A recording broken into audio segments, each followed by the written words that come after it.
Okay, just imagine this for a second. You hear about explosions, right? But not near the border, not even close. We're talking hundreds of miles deep inside Russia. Yeah, hitting the industrial core, it's startling. Exactly. A huge military plant in Mordovia, reportedly damaged. And at the same time, way down south in Dagestan, an oil hub gets hit. It's not just random skirmishes anymore. No, this feels different, like a direct attack on the supply chain, the engine that's, fueling their whole war effort. Welcome to the military point. No. And hey, before we jump in, let us know in the comments where you're watching from. We always like to see that. So for this deep dive, what we really need to do is look at the strategic impact here. The sources we have detail these coordinated long-range attacks by Ukraine. Right. And they tell us two big things. One, how Kyiv's strategy is evolving, getting more ambitious. And two, maybe more importantly, it exposes Russia's vulnerability, deep vulnerability, right in its industrial heartland. Okay, let's dig into that. The geography alone is kind of mind-bending. Mordovia. That's deep in central Russia. Very deep. And then Makhachkala in Dagestan, that's way down south, Caspian Sea territory. Hitting both, apparently in the same overnight window. We're talking Wednesday, October 22nd. That scope, that coordination across such distances, it's the first real clue something fundamental has shifted. And the Russian response, or lack thereof in one case, is fascinating. What do you mean? Well, Moscow claimed they shot down 44 Ukrainian drones that night. Pretty standard claim. They specifically mentioned 8 over Dagestan. Okay. But here's the thing.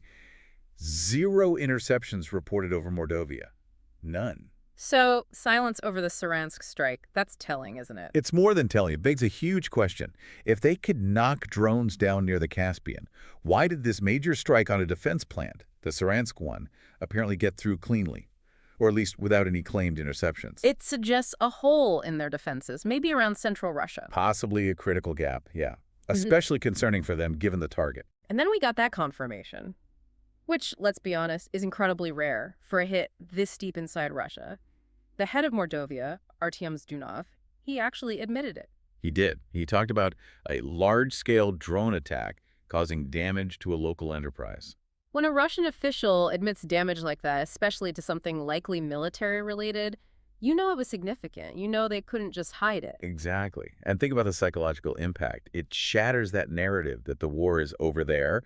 Suddenly, it's hitting home, hundreds of miles away from Ukraine, burning factories in your own industrial regions. Which brings us to the targets themselves. Because this wasn't random. This looks like very specific strategic planning. Let's start with Saransk, the plant in Mordovia. Why is hitting that factory such a big deal? Well, because it's not just any factory. It's linked directly to Rostek, Russia's big state-owned defense corporation. the nerve center, really.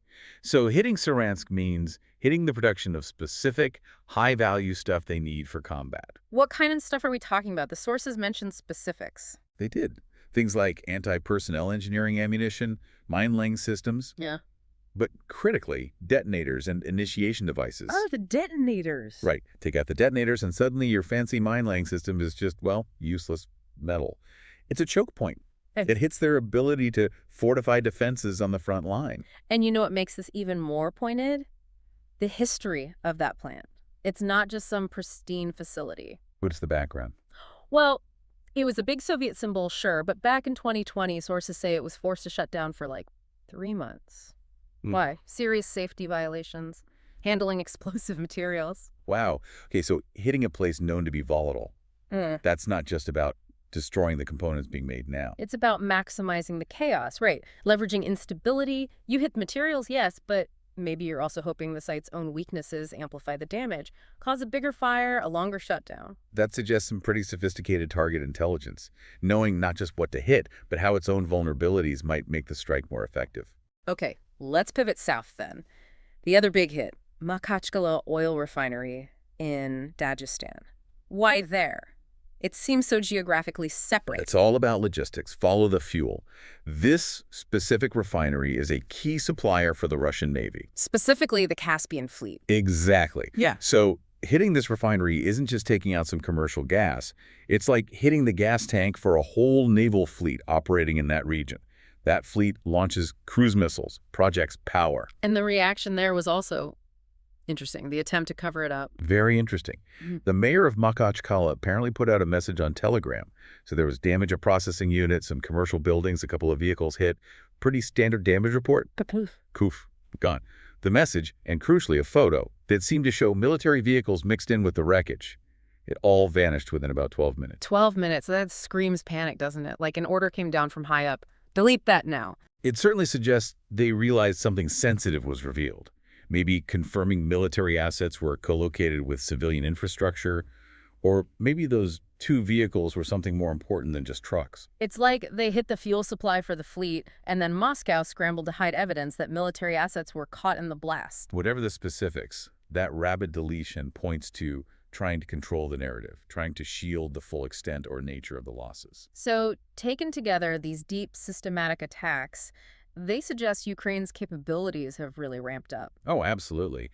And Kyiv's been pretty open about the goal. They've said these operations aim to, quote, reduce Russia's military economic potential. It's not just harassment, it's a campaign. Economic attrition warfare. And this big overnight strike hitting Mordovia and Dagestan, it came right after another significant hit, didn't it, the day before? That's right. On Tuesday, there was a precision strike on the Bryansk chemical plant. Closer to Ukraine, but still a key industrial target.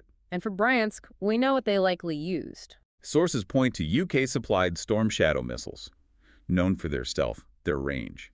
Perfect for that kind of job. So, Storm Shadows for Bryansk, and then this coordinated multi-location drone assault heading hundreds of miles deeper. It paints a picture of impressive coordination. The sources suggest the Air Force, Navy, land forces, special units all working together. This isn't just launching weapons. It's orchestrating complex, deep strike operations. Which implies they've successfully integrated these Western long-range systems into a pretty sophisticated command structure. It certainly looks that way. A major leap in their ability to wage this kind of long-range war. They're showing they can not only reach these targets, but do it systematically, putting sustained pressure on Russia's industrial backbone, imposing costs far from the front lines. So thinking about that, if they're hitting manufacturing, fuel logistics, what kind of industrial capacity do you think might be next? If you're trying to find the next choke point, where might you look? Any thoughts for listeners on that? Well, stepping back to the bigger picture, this isn't purely military destruction for its own sake. There's a political dimension. Right. President Zelensky has talked about this. Exactly. He's explicitly stated that strengthening Ukraine's long-range strike ability could increase pressure on Russia to seek a diplomatic path. So inflict pain deep inside Russia to make negotiations more appealing to Moscow.